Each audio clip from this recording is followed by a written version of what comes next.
stop. Now, there's been a lot, I think more than normal this time round, a lot's been made about Superman's disguise as Clark Kent. Yeah. And how really light it is. It's a very light disguise. Seemingly so. Really. Yeah. Like, I've got the glasses, so if you just pop them on so we can see the difference that the glasses make. Just pass them down. Here we go. Prepare to be amazed.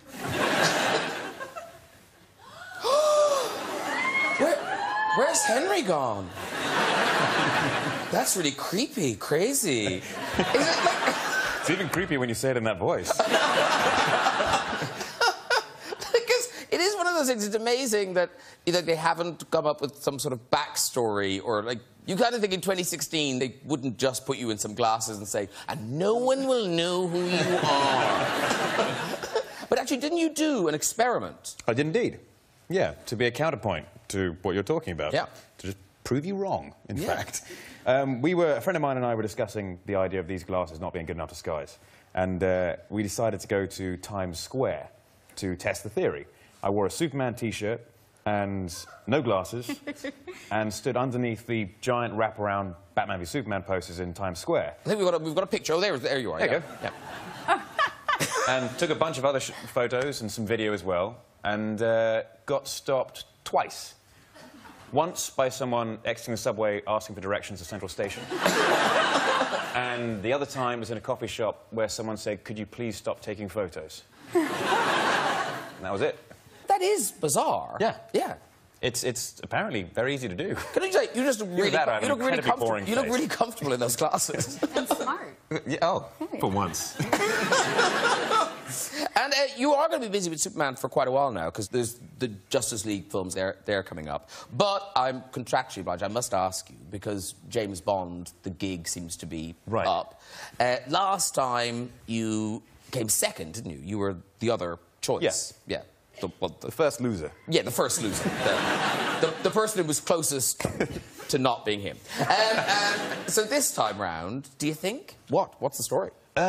Do I think? I don't know. It all depends. I mean, obviously I'm very busy with the Superman stuff. If there were any windows and if they wanted me to do that kind of role, it would be great. I mean, love to do it. It depends on what everyone here thinks. I mean, if you guys think that's That is shameless.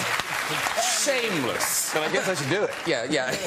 Yeah, I think walking the streets begging is bad. It's a bad look.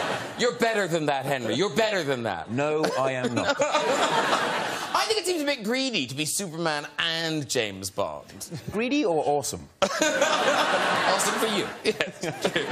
And the odd thing is, I suppose, there's an awful lot of people in America who don't know you are British. Yes. Because I have to say, your American accent is... I didn't even know Christian Bale was British.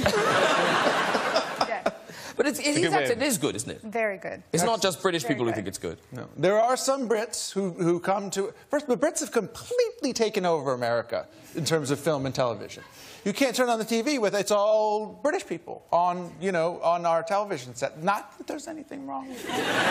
They've taken over, and some of them, not that I'm going to name any names, that there's anything wrong with it, do accents that sort of sound like this. Hello there, we're pronouncing our R's, can't you tell? And then there are those like Henry and Christian and others whose accents are impeccable and to whom you must tip your hat. Wouldn't you say? Yes, I would agree. Yeah. I was wondering if he was going to answer the question directly then or not, or just skirt over the facts, be like, yeah, lots of people have good American accents. But Henry does, right? What I think, British TV, American TV, Some people British do. actors and A lot do, Christian in particular. It's amazing. Yours is good. It's like particularly Midwestern, which is specific. You honed in on Kansas. The idea. Of course, yes. Goodness, I was doing my job. Hey, you can take your glasses off now if you want to. Or are you comfortable in them? Yeah. Oh, Henry's back! Surprise. Is this pathetic? He does look quite different without them now. I'm sort of being convinced. And Amy, your English accent, though, was very good in American Hustle. Thank you. Thank you. Yeah. It's tricky. But people must have been quite distracted by your outfits in American Hustle. Yep. It's not the outfits they're distracted by. Did the other actors find that distracting? Everyone else was really polite about it.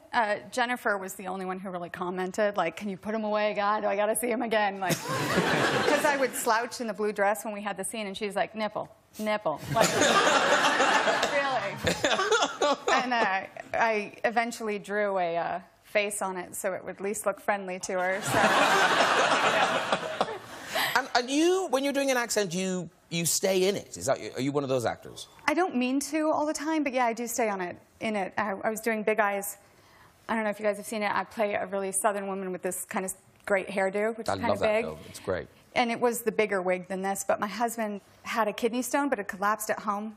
So I leave the set, I'm running in the ambulance, I get to the hospital, all this, I'm going through this whole thing, and I realize I still have the wig on, and I'm asking all of these medical questions in a southern accent. I was like, is he going to be all right, or are we... Like, I'm still in character, like, I'm not sure what a kidney stone is. I caught myself in the mirror when I was washing my hands, and I thought, oh, I am really just bad shit. So I started singing. That'd be genius. Yeah.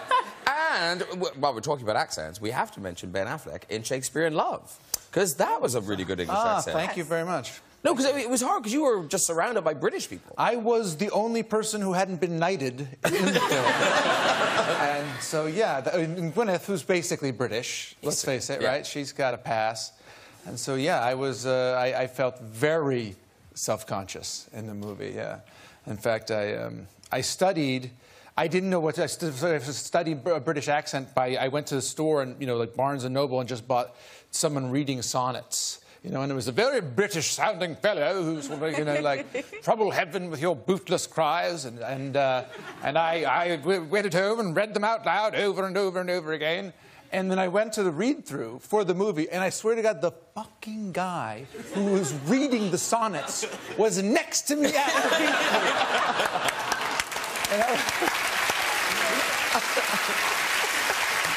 And I said, like, you know, I'm a little embarrassed. This is so amazing. So I've been studying you and your voice from us. And he said, oh, dear boy. It's going to be all right. And a couple of guys from the RSC looked at me and were like, you know, that's a bit more than a pleasant touch of the knee. Oh, okay, well, that's fine. I mean, but I had a great time on that movie. In fact, I learned the accent very well. I got to wear a codpiece, which was my only experience wearing one, and then they had to film me from the waist up because they thought it would give us an X. Really? Yes, like I had a giant codpiece built into my costume. Oh, I see. Yeah. Oh, right. You weren't just going, but yeah, it was so big. They can't screen this film. Oh, I see. It was a bit. Why was it so big? I don't know. The costumers. I don't know. My friend, the reader. You know, it's just the way they saw me, I guess. Yeah. Now, Ben, when Matt Damon, he's been here and he talked about the night you won the Oscar for Good Will Hunting, and he has a kind of particular take on it. And yeah. I don't look very happy in that particular photograph. I assure you I was. He looks Matt thrilled. looks drunk.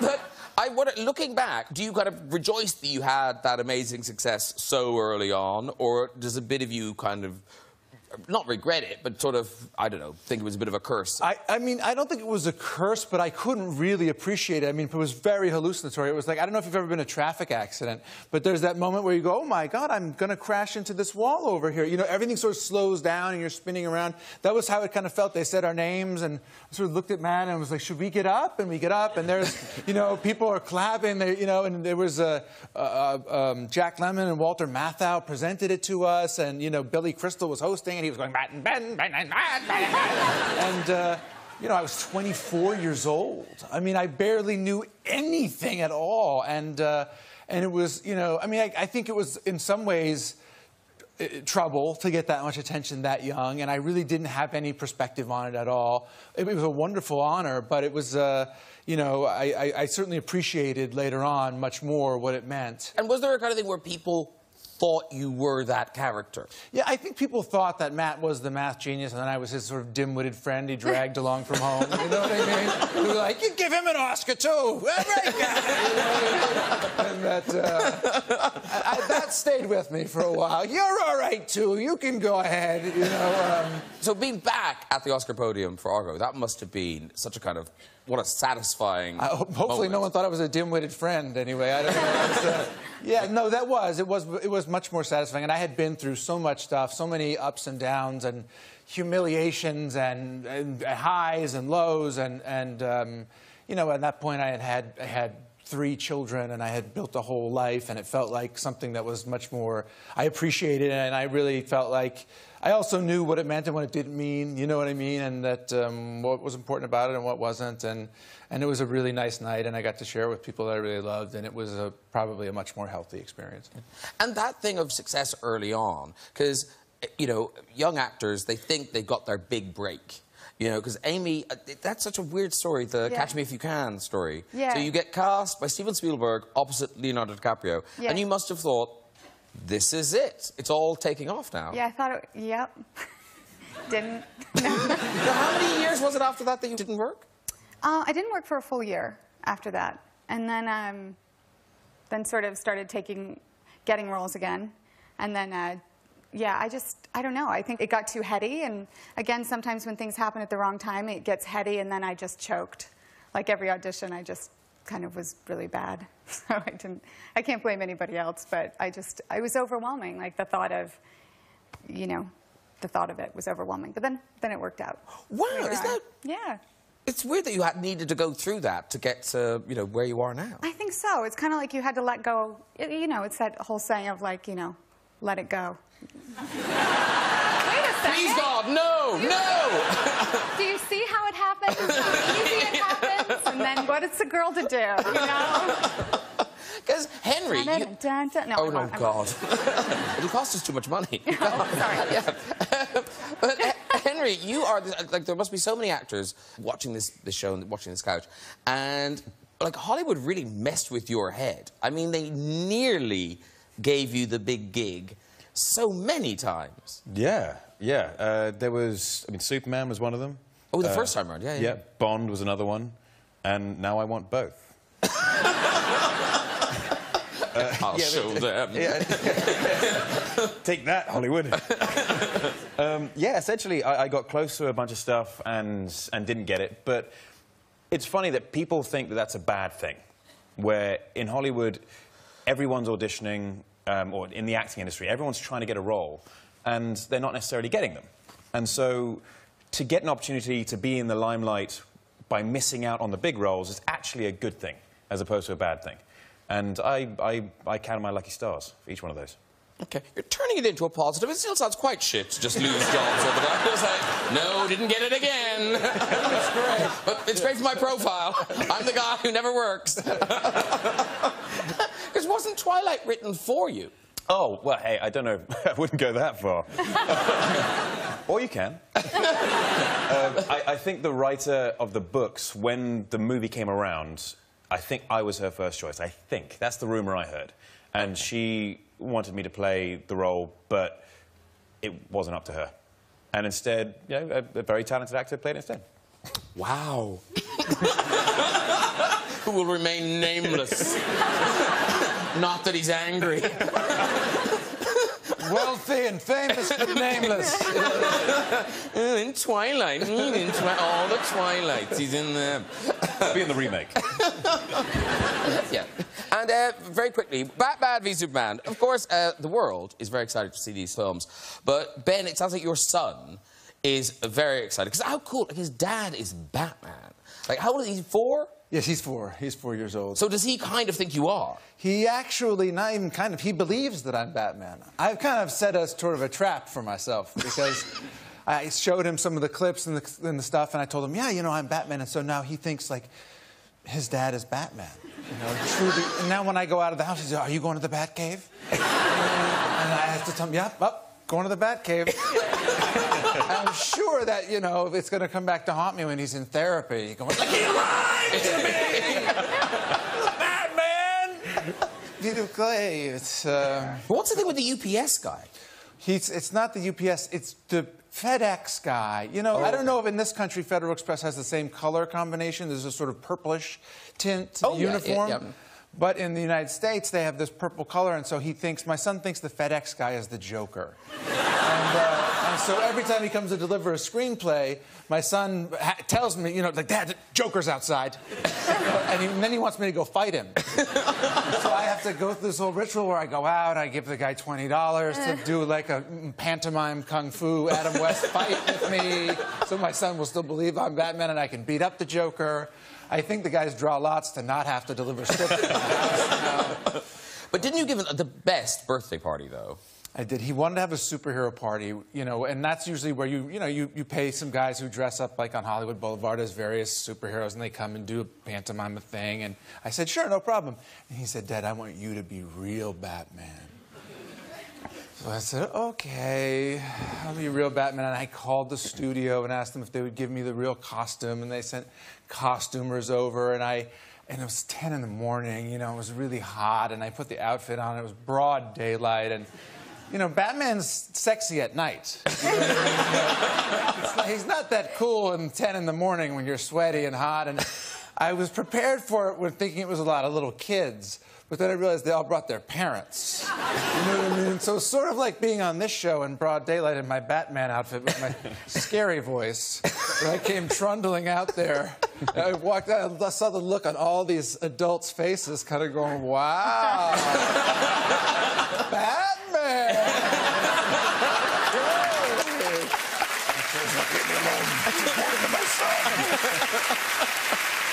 Right, it is time for music. We've just got time before we go to make our first visit of the series to the Big Red Chair. Who awaits? Hello. Hello. What's your name? My name is Janice. Janice. And where are you from, Janice? I'm from Minnesota. Are you really? Yes. Because you do sound like you're pretending. Oh, I'm from Minnesota. It's like, I'm going to sound like I'm from Minnesota, and I'm going to dress like someone from Minnesota. I don't know why I think they wear knitted hoodies, but there you go. I thought they did. But are you here on your holidays? No, we're actually living here for a few months. Oh, right. What are you doing? My husband is an IT specialist. He's an IT specialist. Is he from Minnesota, too? Yes, he is. Oh, right. And but you normally live in Minnesota, but you've come here for the few months? Yes. To install something? Yes. Do you know what? No. So where do you get him to stay? We're in Kensington. Oh, she's far from Minnesota now, ladies and gentlemen. Wow. You've landed on your feet, Janice. Oh, good. Yeah. No, he's a catch, the old IT guy. Oh, Very. Yeah. How long have you been married? A lot of years. We'll leave it at that, Janice. I went to art school. 16. 16 years Janice is married. Well done. Okay, Janice, I look forward to this story. Off you go with your story. Okay, so a long time ago, I went on a date with a guy who thought he was Indiana Jones, complete with hat and jacket. And he picked me up in his car, and we drove to dinner. And as we were driving to dinner, he had a flaky booger on the end of his nose. And he was telling me his adventuresome tales because his father was an archaeologist. But I couldn't look at him because every time I looked, the booger would just go like this in the wind. And so then we sat down at dinner, and it was still there. And I thought, oh my gosh, this is going to totally come out in his food. And so all I know was Africa. Something. I don't even remember what he was talking about. Then we got in the parking lot. He slipped on the ice. His hat flew. He got up and pretended nothing happened. He had a big, messy situation, but the fall did dislodge his booger. I never went out with him again.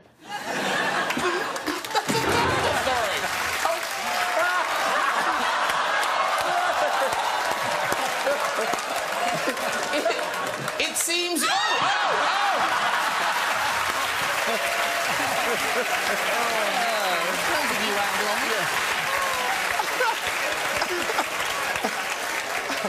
Oh, poor Janice. I had such high hopes for Janice's story. You kind of thought the life that woman's led, and the best story she had was just somebody with a booger. That was poor. I'd hoped for more. Has the chair been repaired? What? Oh, we are. Okay, one more. Okay, here we go. Hello. Hi. Hi, what's your name? Louise. Louise, are you from Britain? I am. I'm from London. Wow! How amazing. Okay, Louise, off you go with your story. OK, well, my story involves a female-only sauna, a very tiny towel, and 8 men in uniform. Oh, very good. Now, can I just say, that's a very good opening to a story. All vaguely interested now. There's something for everyone in that story, isn't there?